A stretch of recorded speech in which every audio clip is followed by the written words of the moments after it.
Isang piloto ng eroplano ang tumangging lumipad dahil sa sirang kagamitan. Ang kanyang desisyon ay magbabago sa buong industriya. Si Captain Rodriguez ay nakakita ng mga problema sa aircraft bago ang flight. Ang radar system ay hindi gumagana ng maayos. Pwede niyang itago. Pwede niyang ipagpatuloy ang flight. Sa halip, tumawag siya sa control tower. Hindi ako lilipad hanggang hindi ito naayos. Ang management ay galit. Sinuspende nila siya. Sinabi nila na mawawala ang kanyang trabaho. 3 linggo ang lumipas. Walang sahod, walang seguridad. Pero isang araw, nag-crash test ang aircraft na iyon.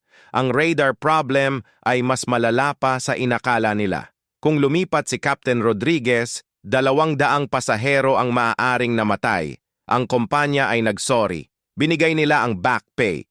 Ginawa siyang safety director. Ngayon, siya ang nangunguna sa aviation safety reforms sa buong bansa. Tinanong siya kung nagsisisi ba siya. Sabi niya, ang pagliligtas ng buhay ay mas importante kaysa sa trabaho. Ginawa ko ang tama kahit mahirap.